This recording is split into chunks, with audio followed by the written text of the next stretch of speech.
อเจริญพรท่านสาธุชนทั้งหลายวันนี้อาตมาภาพมีความยินดีเป็นอย่างยิ่ง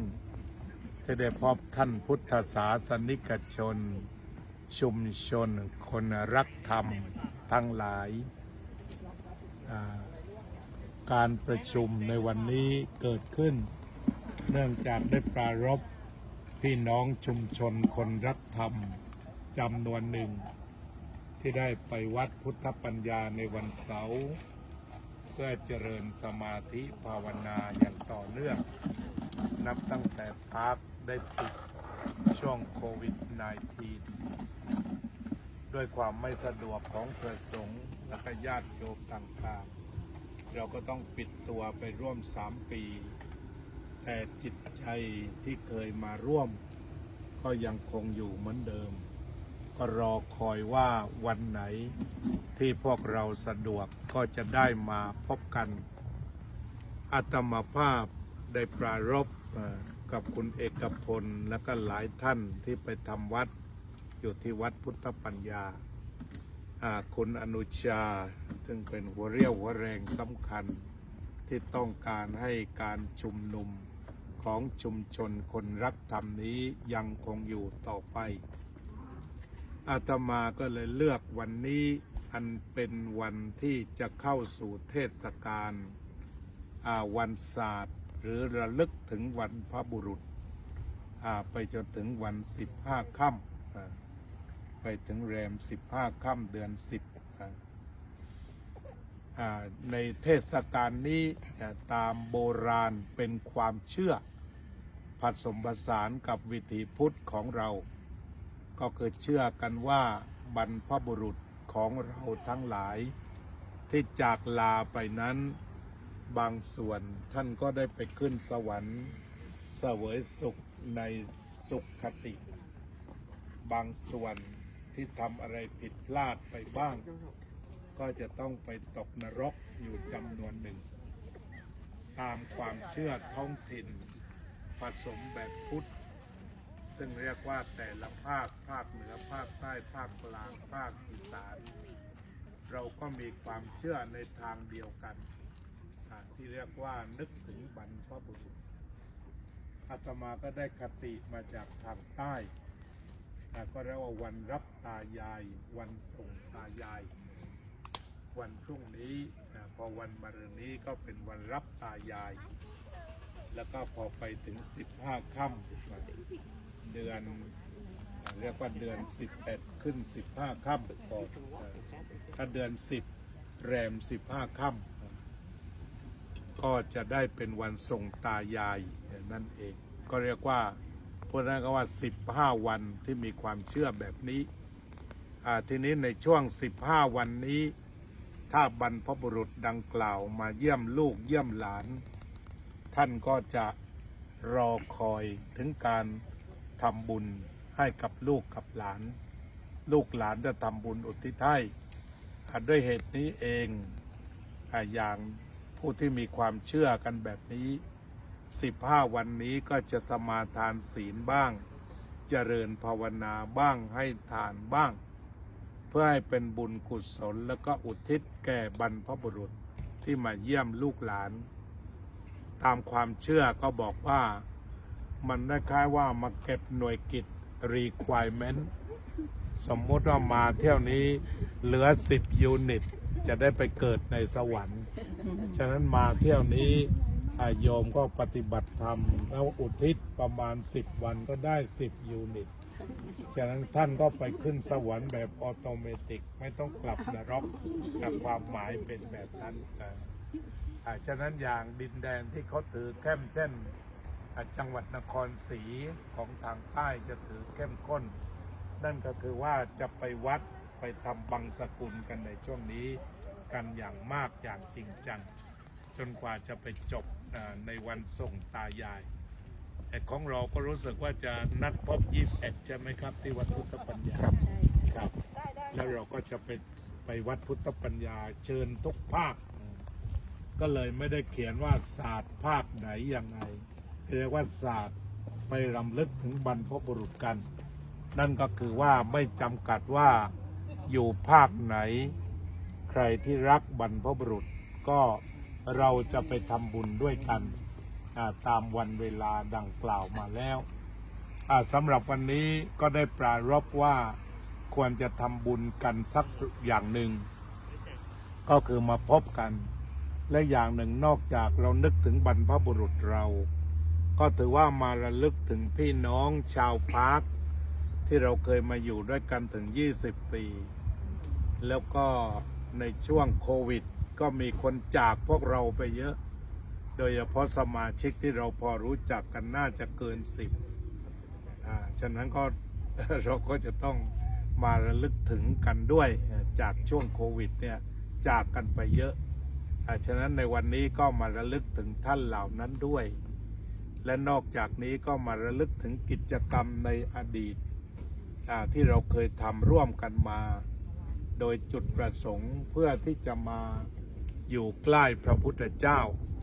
คือพระพุทธเจ้าประสูติใต้ต้นไม้ตรัสรู้ใต้ต้นไม้ปรินิพพานใต้ต้นไม้ในแง่ของสุขภาพการได้มานั่งใต้ต้นไม้ก็ได้รับออกซิเจนแบบเต็มๆจากต้นไม้ต่างๆเรียกว่าได้ทั้งกายได้ทั้งจิตและอย่างหนึ่งก็เป็นสิ่งที่น่าชื่นใจว่าพี่น้องทั้งหลายก็เอื้อเฟื้อเผื่อแผ่และวันนี้เด็กๆของเราตัวเล็กที่สุดสมัยก่อนมากับรถเข็นคือคุณอิงธรรมจบอีโคโนมีไปแล้วนะแต่แม่เข็นมาเป็นเด็กที่พวกเรารักกันมากใช่ไหม ตอนเดินได้ก็อุ้มตั้งแต่ขนาดอะไรนะหลานโยมนี่กี่ชื่อนะแอนดรูก็มากินนมอยู่แถวนี้ก็เป็นหนุ่มแล้วเขาก็เป็นเพื่อนกับแอนดรูอันนี้ก็คือโตมากับธรรมะเพราะฉะนั้นทั้งเด็กทั้งผู้ใหญ่ทั้งทุกระดับก็ได้มาพบกันที่ช่วงที่พีคที่สุดก็คือ100 ปีพุทธทาสก็มากันร่วม400 คนมาชุมนุมกันที่นี่แต่นอกจากนั้นก็ปกติที่เรามากันก็อยู่ประมาณ30-40 คนก็ถือว่าเป็นชุมชนที่ใหญ่ที่เรียกว่าชุมชนคนรักธรรมนั้นก็ชุมนุมกันเพื่อสนทนาธรรมะอย่างเดียวไม่มีเรื่องอื่นแล้วก็มีอาหารมารับประทานกันก็แบ่งปันกันก็เป็นการปฏิบัติธรรมเรื่องไม่เห็นแก่ตัวเราก็ทำเรื่องรักโลกรักน้องก็ถือว่าใหญ่ที่นี่กองซีไรเคิลของเราก็ใหญ่โตหลายคนสสซากระเบือเคยมาแล้วนะครับคุณอานนท์ก็หัวเรี่ยวหัวแรงในการบรรทุกไปขาย วันนี้ก็มาฉะนั้นที่พบกันมาก็คือเรียกว่าพบสมาชิกชุมรมคนรักชุมชนคนรักธรรมหมายความว่ามีความรักด้วยหัวใจแล้วก็มีสวมีอะไรเคยมาดูงานกับพวกเราเยอะพอสมควรก็เรียกว่าเป็นตำนานที่ยังมีชีวิตแล้วก็เราเคยสัญญากันไว้ว่าเมื่อเหตุปัจจัยพร้อมนั่นก็คือมีคนขับรถมาส่งแล้วก็ขับรถกลับ ถ้าสมมุติไม่ขับรถกลับทิ้งเราก็ได้แล้วตรงนี้จะเดินไปขึ้นรถใต้ดินตรงนั้นไปถึงวัดได้แล้วถ้าพามาทิ้งจุดนี้นะอาจารย์นี่ไม่กลัวเลยนะก็จะเดินไปลงเวสเทิร์นฐานีตรงนั้นแล้วก็ไปโผล่ที่ยูเนียนแล้วไปออกแกลมอนกลับวัดได้ไปแบบของมวลชนแต่ดีนะคุณโป๋ไม่ได้ทำบุญตั้งนานยังได้มาค่ะนี่มานี่สำคัญมากตั้งหลายปีเลยก่อนนี้ระลึกถึงโยมสวรรค์มีคนเก่าที่ไม่แก่ตกลงว่าไม่มีใครแก่เลยโดยเราใช้อายุสวรรค์เอาเห็นไหมครับ60 ปีเท่ากับ3 วันเพราะนั้นโยมนี่เวรี่ยังทุกคนเรานับแบบอายุสวรรค์กันแล้วถ้าจะไม่แก่สวรรค์100 ปีเท่ากับที่นี่คือหมายความว่ามันเคยมีเรื่องหนึ่งที่ว่าคำนวณว่าประมาณ3 ชั่วโมง60 ปีเนี่ยคือว่ามันมีนางฟ้าอยู่กลุ่มหนึ่งสัก4-5 คนมาเด็ดดอกไม้ในสวนสวรรค์ที่อยู่เพื่อนก็หายไปคนหนึ่งก็รออยู่ก็กำลังจะกลับสวรรค์กันเนี่ย ที่อยู่ๆก็โผล่พรวดกลับไปหายไปไหนตั้งนานในพวกเราอยู่ทางนี้เธอหายไปไหนนานทีเดียวประมาณ3 ชั่วโมงที่ก็บอกว่าอ๋อฉันไปเกิดในเมืองมนุษย์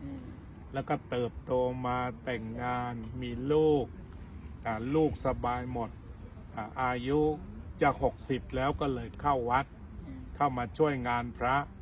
วันนั้นถูพื้นถูอะไรอยู่ก็เหนื่อย ก็เลยล้มฟุบไป แล้วก็มาหาเธอเนี่ย ก็3 ชั่วโมง60 ปีเพราะนั้นยังวัยรุ่นกันหมดที่อยู่ที่นี่ อายุสวัสดิ์ แปลกนะเวลาก็เป็นไงไม่รู้นะมัน ใช่ แปลกจริง จากที่นี่นิวยอร์กยังห่าง3 ชั่วโมง สวรรค์มาอยู่ตั้งไกลอันนี้ก็เป็นสถานที่ที่เรามีความสุขกันและกันในวันนี้เดี๋ยวเราก็จะสวดบังสกุลสักนิดหน่อย มาติกาบังสกุล อุทิศส่วนบุญแก่บรรพบุรุษและบรรดาเพื่อนฝูง นอกจากนี้เราจะบิณฑบาตกันด้วยเดี๋ยวญาติโยมมีถ้วยเล็กๆกันไหมเตรียมข้าวเสร็จพระจะเดินจากตรงโน้นขึ้นมารับบาตรเสร็จก็ไปรับอาหารนะก็นัดหมายกันอย่างนั้นเพราะฉะนั้นในวันนี้ก็รู้สึกปลาบปลื้มยินดีอนุโมทนาอำนวยอวยพรให้พี่น้องชุมชนคนรักธรรมจงตั้งอยู่ในธรรมแล้วก็ธรรมะคุ้มครองให้มีความสุขกายสบายใจสงบเย็นเป็นประโยชน์ตนและผู้อื่นสืบไปเถิด